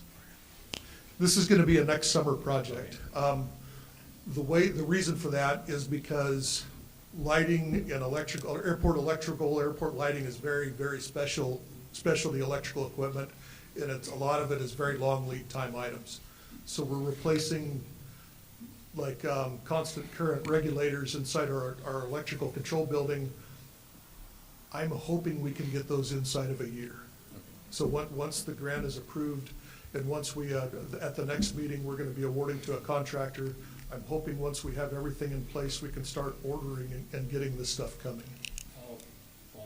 Yes, sir. Okay, so typically, you know, federal government stuff, $5.2 million, when they appropriate that and give us the money, sometimes they have a time limit on that, whether it's a year or whether it's a 3-year project? Is there any stipulation on any kind of requirement when and if when we get the 5.2 million? The 5.2 million would be approved when you approve it. So we don't actually get it, we charge against it. Okay. And Gina would be. And there's no time limit for us to complete the project for them, because typically in the fiscal year, they like to, zero things out, but in this case, no, we have a multi-year project. Okay. This is a single year, we hope to finish it in a single year, but there is a time limit for spending it. I believe, I'd have to look back at Gina and say that those limits for the grants are typically 4 years, is that correct? Thank you. 4 years. All right. Okay, so first we have an amendment to amend the resolution to $5,243,782 with zero match from the city. So, Madam Clerk, if you could call the roll for the amendment. Mayor Carrington? Yes. Councilmember Alcantara? Yes. Councilmember Cooper? Yes. Councilmember Erby? Yes. Councilmember Graver? Yes. Deputy Mayor Tudor? Yes. Approved. Now on the main motion? Okay, so now if there's no questions or comments from council, we'll do the main motion, the amended motion. So Madam Clerk, if you could call the roll, please. Councilmember Alcantara? Yes. Councilmember Erby? Yes. Councilmember Graver? Yes. Councilmember Cooper? Yes. Mayor Carrington? Yes. And Deputy Mayor Tudor? Yes. Also approved. Okay. So, record of items placed on the table. We have a list. A list. We Look have at the the list. information from the Palmer Museum of History and Art. We have the 2 ordinances, the substitute version, and we have the chamber parking survey. Okay, thank you. Next, we have audience participation number 2. We'll open audience participation. Anyone wishing to speak to the council, please come forward. Start with your name and I'll write it down there. And you have 3 minutes. Sherman Leifer, Palmer Bar. First of all, I want to thank you guys all for your service and for representing Palmer. I know it can be a thankless job. 90 years ago, the colonists held out for a proper school rather than settling for the temporary buildings that would most likely become permanent schooling. They wanted a community center, and they got one, and now it's holding the power. They got that by holding the powers that be accountable. That building is now the headquarters of the Mat-Su Borough right here in Palmer. We as business owners do not have a voice in elections. However, we do have a voice at the city council meetings and through the Chamber of Commerce. After the last Palmer City Council meeting on September 9th, Councilwoman Hudson pointed out that some of the people speaking were business owners that do not live in the city. Which she is correct. Many of us do not live in city limits, and therefore we don't get a vote in the city elections. I've been living in Palmer for 40 years, raised my children here. More recently became a business owner in 2000. My cousin Wes and I bought the Palmer Bar and Grill. You guys all know it. It was established in 1936, a little part of history. We love it. We're trying to keep it historical. Since then, we've been active in the community. Wes attending the city council meetings regularly, and I am at the Chamber of Commerce. 2023, thank you, Mayor, by the way, we were surprised and grateful to receive the Business of the Year award from the City of Palmer. That was pretty awesome and totally unexpected. I listened and read many of Ms. Hudson's interviews and articles, and I agree with her on most of the items. However, I take issue with the parking lot and the reference to business owners that come to the city meetings. The reason we come is because we care. If it weren't for Lori and Michelle, there would have been a 3-lane, one-way couplet that would have gone right through downtown Palmer, and that would have destroyed the small town feel that we all cherish. You know, we come here because we care. Today I drove through Palmer and I noted the 5 businesses that were vacant, 3 of which had sufficient parking. The other 2 had been vacant for years, and the other one is the old Just So shop, Mr. Cooper. Either of which could apply for variance rather than gutting the existing parking code. I've come to a few of the council meetings in the past year. This one was pretty refreshing, actually. And the tension in the air was palpable. It's a council's job to take care of city business, and however, there have been too many distractions. Leader unites rather than divides. works to form a consensus rather than being combative, respects its constituents as well as the businesses that bring the revenue into the city. For these reasons, I do not think Ms. Hudson would be a good fit for mayor at this time. Maybe after a few years, after she's been here a few years, and learns to work with the rest of the council and get to know the city of the people better. I honestly hope that she grows into a good leader, and in my humble opinion, it's not the time for her to be mayor. I know that's a little bit hard, but that's just the way it is, you know. All right, thank you guys all for your service, and hopefully we have a great election. Anyone else for audience participation?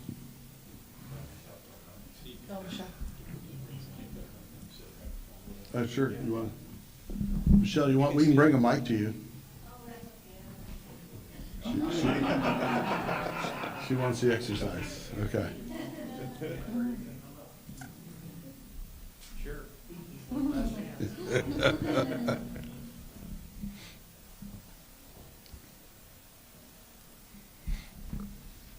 Thank you, Michelle Kincaid. Just a couple quick things about the parking. There is a waiver in place, a mechanism that allows any business anywhere in Palmer to come forward based on their own merits and say, hey, this is my building, this is my project, this is the parking I have, this is what I'm trying to do. And people have done that, and 2 have received one and 1 did not. And that was based solely on his merits of what his business plan was going to do to the city of Palmer. And so basically, when you're talking about gutting all the codes for a very select few and leaving out, well, 3 classes would get it, and I'm not sure how many classes would not, but there's quite a few. Dentists, doctors, lawyers, hair salons, all those people would have to continue to play by the rules, but the ones who have the most, need the most amount of parking would not. And that would just be devastating to the depot and devastating to Palmer. And I happen to have a big lot that we use for parking, but if I took that lot and just built a whole building, then where are those people going to park? And if the city says it doesn't matter, then all of them would fill up the depot, and I don't think that's right, and that's the only thing I was trying to put forward. Victoria Hudson does need an ethics violation against her. She has done multiple violations. I was merged into a 1-hour phone call with her, and the phone call, and it shows evidence of she wanted us to call, or somebody else to call, and I was merged in, about the parking. And she made the allegation, and I don't know why she made the allegation against you, attorney and the manager, but she did. And she said colluding, and she said conspiring, and those were her words. I didn't make those up. I don't know why she called, but under code of ethics, you should never publicly criticize an individual or employee. She spent an hour going on and on about you guys, and don't use her name, and we didn't, until she came forward and brought this proposal. But I also just found out, and maybe this is old news, but you guys know, Councilmember Hudson then told me I needed to figure out which camp I was in. I told her I did not have a camp and that I worked for the good of Palmer. And she said, anyway, most of hers was small talk, but the main gist is that I looked bad, the mayor was inept, and that I needed to figure out which camp I was in. Now, Mayor, that's a code violation. She doesn't get to just trash everybody in Palmer. She's an elected official. And it needs to be investigated, and it needs to be looked into. The phone call I had with the parking study people, that wasn't a gift to me. That was my concern of what was happening, and that they were overriding the whole parking study. You guys spent $50,000 or up to, and she was sidestepping it. And then on the open mic, Carlina, with you, she came back after talking to the attorney and the manager on an open mic, and you guys wanted to figure out how you could go around planning and zoning. That, oh my gosh, you can't even go to planning and zoning and let them talk about parking. We're all supposed to be transparent here, but there are so many violations that Victoria's doing, and she's pulling other people into her. And I don't know what her thing is. I have no idea. All I know is what she said and said to me personally, and so I passed that information on. And I had no problem with my email being shared with the city manager. I knew it would be. But then it was shared with Victoria, and I don't know if it was shared with the rest of you. But then the length of my private conversation, I didn't even know how long that was. I had to look it up on my phone. Sorry, that's your time. Oh, okay, sorry, I didn't hear the beep, so. Anyway, thank you very much for your time, but please, look into what is correct. I appreciate your time.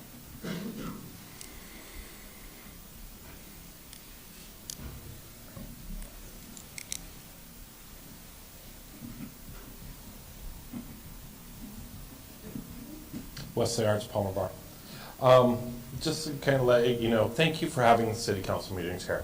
If you notice, this would be standing room only over in the other ones.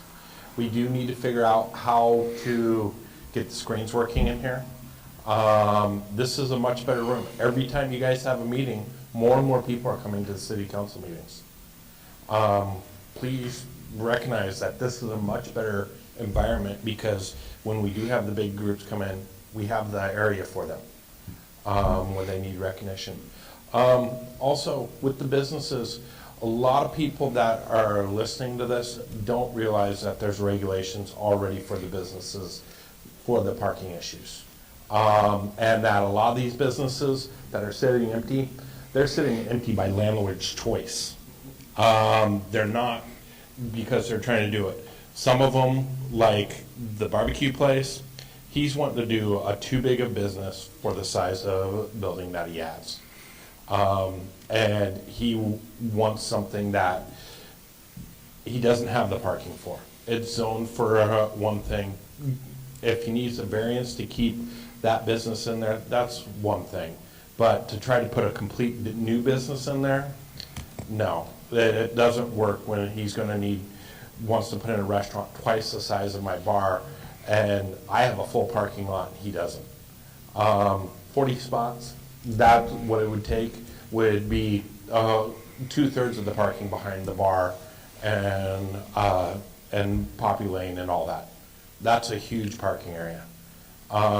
So please try to remember that sort of stuff. And for those that don't know, there are regulations in place. Please look up the regulations.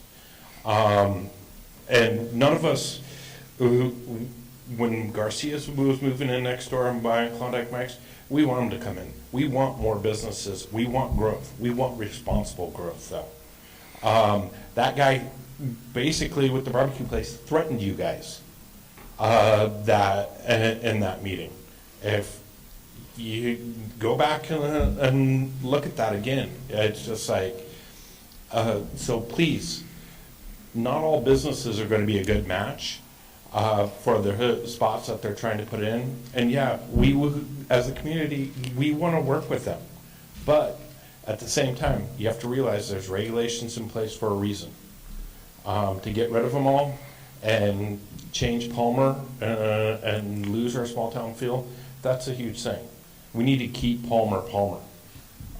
Any changes that is going to change our small town feel, we have to look real hard at.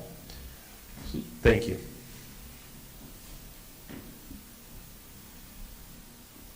Is there anyone else for audience participation?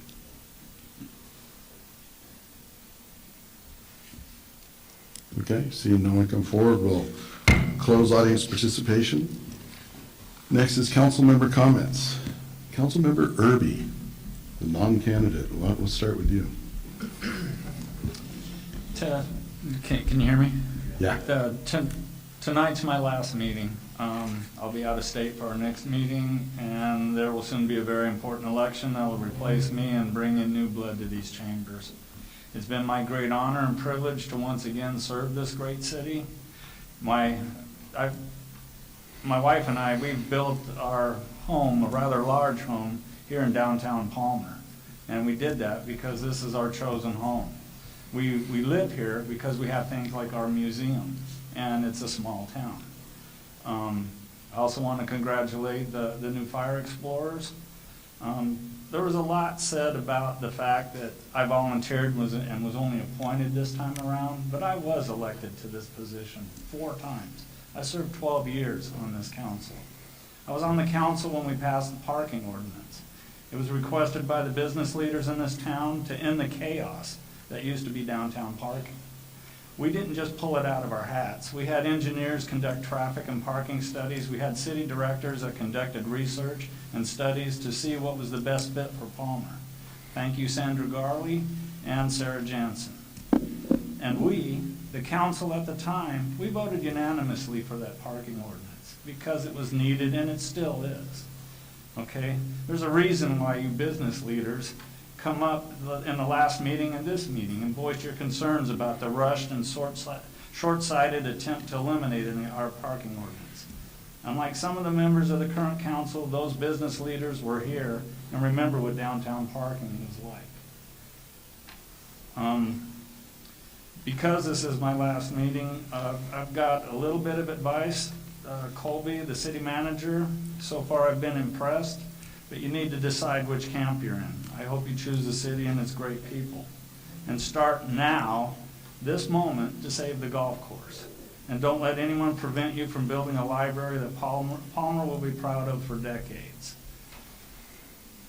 A couple of meetings ago, I had to laugh when a couple of people stated that they didn't shop in Anchorage. They waited until they got to Palmer. This sounds good on a campaign poster, but I've been a resident here long enough to remember when you couldn't buy anything here in Palmer. You could buy groceries, booze, and pizza, and that was it. I mentioned before, we made national news when the mayor at the time complained that we couldn't buy underwear in Palmer. It took visionary leadership to change that. And as someone who was there, that is what Palmer needs now, is visionary leadership, not reactionary short-sightedness that caters to a very small but vocal group that has an overinflated sense of self-worth. So, I hope that the people get up once again and vote on October 7th. It's not in November, it's in October, 2 weeks from now. Palmer votes in October. You can even vote sooner if you want, but speak up and vote for the future of Palmer. Get your neighbors to speak up. Vote. And that's my parting shot. And again, I thank everybody for the honor and privilege of being able to serve this city that I love. Thank you very much. Thank you.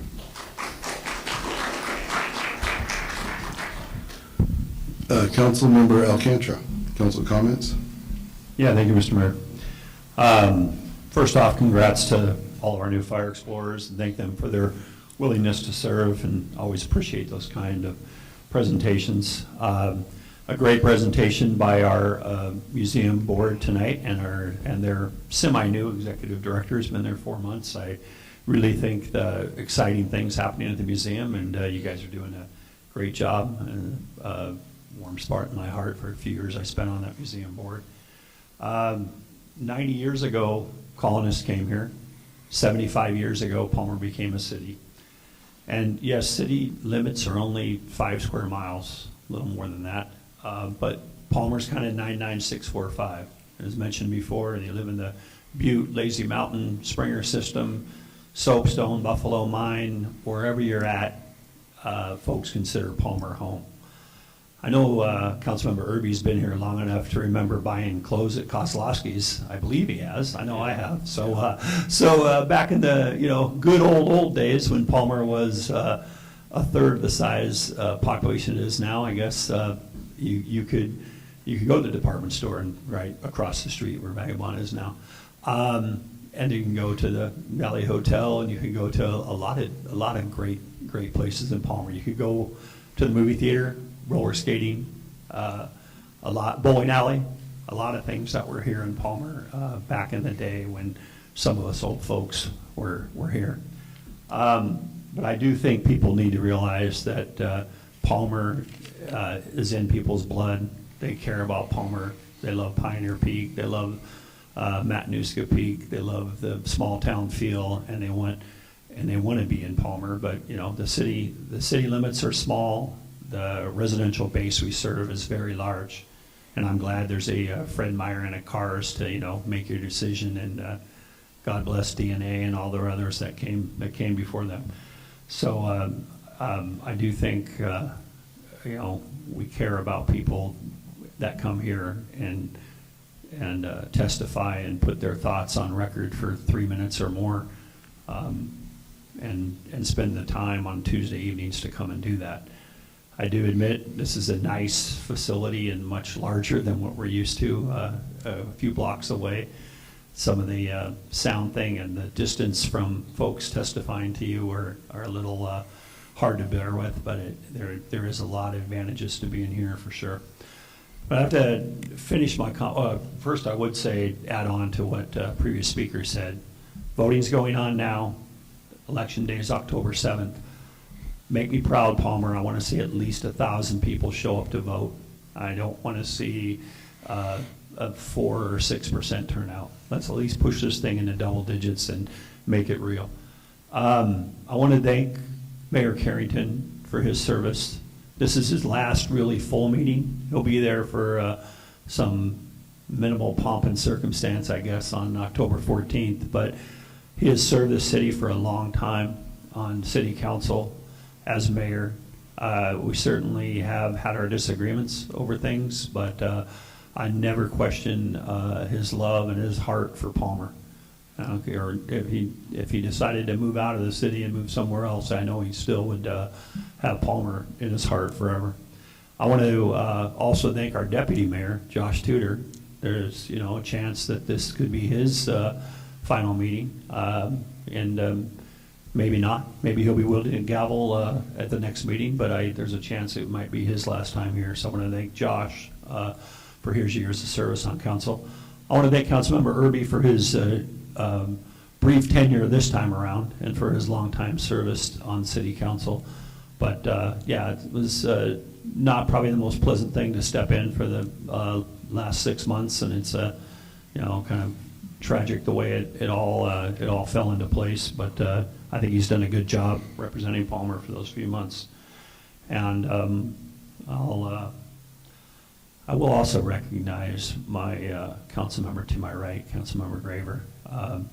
Just in case she's not here the next time around, I want to make sure I at least put out how much she means to this council, the hard work that she does, her service as deputy mayor.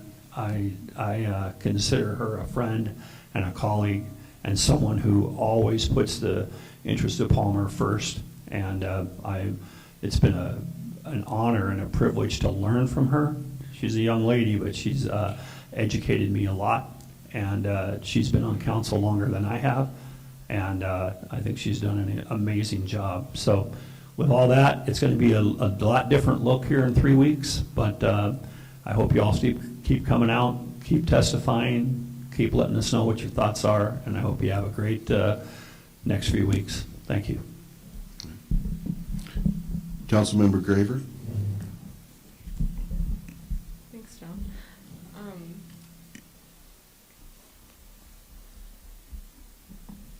I wasn't going to say anything about this possibly being my last council meeting because we also have one that confirms the election.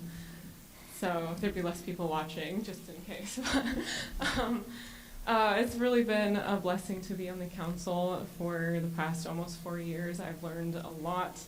I'd like to think I'm better at public speaking, but I don't know if that's true.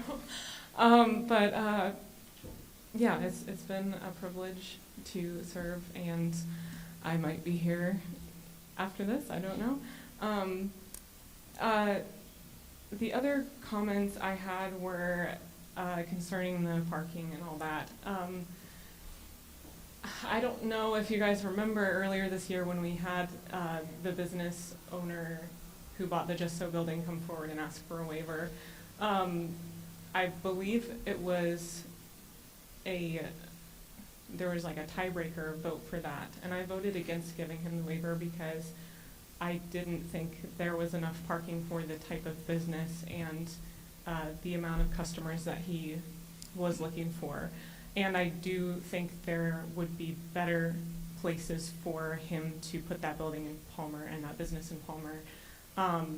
And I have nothing against new businesses coming to Palmer. I have nothing against listening to the business owners we currently have that come forward with their concerns.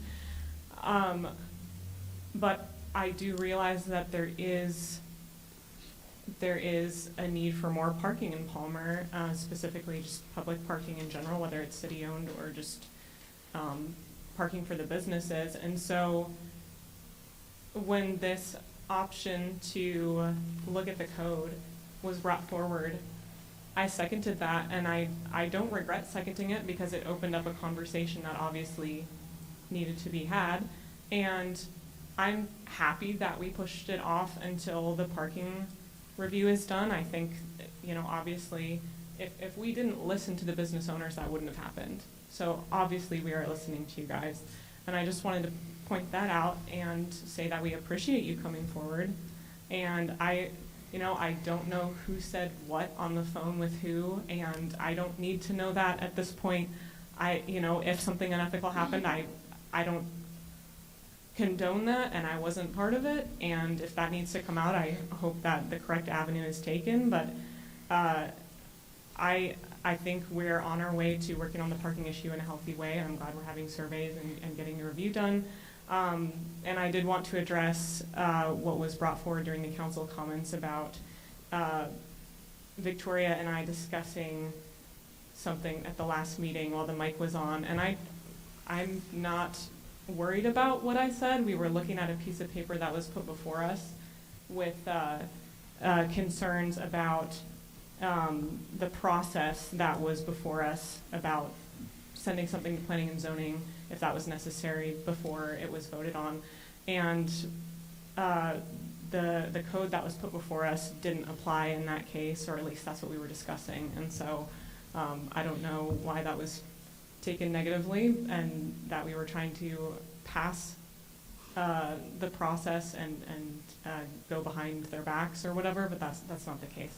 So I just wanted to clarify that. Sorry, this is longer than I planned. But again, thanks for coming out. I always want to hear from every one of you, whether you live within the city limits or not. It makes a difference, and we listen to you guys. And I want to thank, whatever side you're on, whatever camp you're in, if we're going to use that verbiage. I appreciate when people come forward and say, tell their opinion or their thoughts or their experience when it's not the majority, because there is always going to be a majority here for one side or the other, and I think it takes guts to stand up and say something that's contrary to the popular opinion in the room. So thank you, and have a great night. Alternate Deputy Mayor Cooper. Thank you, Mayor. You know, as you look before you can see there's a lot of years of experience that are sitting here, and unfortunately we're going to be losing a lot of it. They're not going to be leaving the town, but we're going to be losing a lot of experience off the council. Kind of a quick story. Years ago, Janet was at this meeting. I was president of the chamber, and there must have been 50 people, I think, sitting. And so we used to do it at the Moose. And we sitting. There must have been 50 people there, and I asked the question, how many people in the audience live in Palmer? And I was the only one. And then I asked the question, how many people consider Palmer their home? And it was everyone. So it is very important that we listen to the businesses, because at that point, like I say, I was the only business owner that lived in town. And so, I think that you can understand the majority of the people up here, like John always says, we bleed blue, Palmer blue, and that's kind of, at least you know where I'm at anyway. So the visitor center, these guys, and the museum, these guys do a bang up job. If you look at the visitor center, museum, and the other side of the valley, we get 4 times the amount of people that come to our visitor center that come to theirs, and we spend 1/3 the amount of money that they do. So if nobody is giving you a round of applause, I give you a round of applause, because you guys are doing a phenomenal job. Way back when the chamber used to run the visitor center and the museum was relegated to the basement.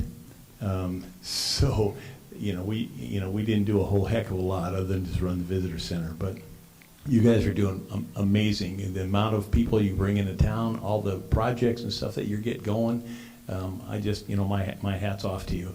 And what I would like to see is a couple of signs on the highway that actually, the brown signs that say Palmer Visitor Center, Palmer Museum, turn right, and then direct them into town, and I think we'll get more and more people into town. I have talked to the city manager about approaching the state with that. So I hope that we can move forward with that. And so with that, thank you.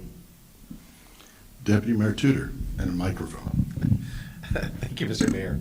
Also, just want to say thank you so much for the excellent presentation. As Councilman Cooper said, you all doing an amazing job for our city. Thank you. And also, big thank you to the Mat-Su Borough and our city staff for the grant. The Mat-Su Borough, thank you so much. We'll make sure this gets put to good use to better Palmer. And just have to give a big shout out to our airport superintendent, John Diamenti, for his hard work that he's been doing for this FAA grant. This is a big grant, and it means a lot to us. And I just want to say thank you for the hard work you've been putting into this. That's a very good return on investment for how much city's putting in compared to the FAA. So thank you so much. And also, Mayor Carrington, thank you for mentioning, not only for your service, but also for mentioning on your report about the boards and commission. This is kind of an overlooked thing. A lot of people don't think about our boards that we have, but they are very important for the running of our city. I've served on planning and zoning. My wife served on the Board of Economic Development and now serves on Park and Recreation because they're so important. They need good people to be on those boards, and you learn a lot. It makes a huge impact in our city for generations to come. It really makes a huge difference. Had a great time with over at the Palmer Police Department and Fire and Rescue with our Seroma students. That was a great time with the Seroma delegation, and they had so much fun. It was great watching them put on the turnout gear, and they got to operate the I don't know what it's called, but the big ladder on the fire engine. It was great, and they got to sit in a police car and use the lights and sirens. They loved it. It was a great time. And just want to say thank you for both them. And I attended this push-in ceremony for the new fire engine that I remember we had approved that. I want to say it was about at least a year ago, and it finally arrived. It's really amazing. It's a very impressive machine, but we have to remember this is only a tool that's used by the brave men and women that operate it. And speaking of businesses, I'm also going to be attending the Alaska Small Business Development Center's meeting on the 30th to hopefully bring in some more business into Palmer. And just to kind of mirror what Councilman Cooper said, our business community is very important to us. And thank you for coming to the meetings and for speaking and for all the work you all do. Thank you. And lastly, with this possibly being my final city council meeting, at least the regular one, I just want to say how much of an honor it's been to serve the city. It's been amazing sitting beside all of you who have also worked very hard for our city. And I just hope everyone gets out and votes. And I just hope that I've been able to be a force for good in our city. Thank you. Thanks. And I'll actually have a couple comments, which is not my usual practice. But yes, congratulations to all the fire explorers. That was impressive, and one of the cool programs that we have here in the city was getting teenagers involved. And to the museum and the visitor center, thank you very much for the presentation and all the hard work that really goes before you get to do the presentation. And then I also want to say that I appreciate the businesses. For the years I've been, in the last 29 years, I've served 16 years on council and almost 4 as mayor, and I've always appreciated businesses. I consider them partners. I kind of teasingly call them the tax collectors, because over 2/3 of our money coming in is from sales tax, and that's a big deal. And I grew up in church, but I don't think of it as a negative connotation. One of the 12 disciples was a tax collector, so it's an honorable profession. And then I also want to thank Ken Irby. When we were getting applications in to fill the rest of the seat, he made it pretty easy for me to decide who to choose, because between his experience and his reputation for not speaking quickly, I remember. So I appreciate him stepping up, and thank you very much, Ken. And with that, we'll be adjourned.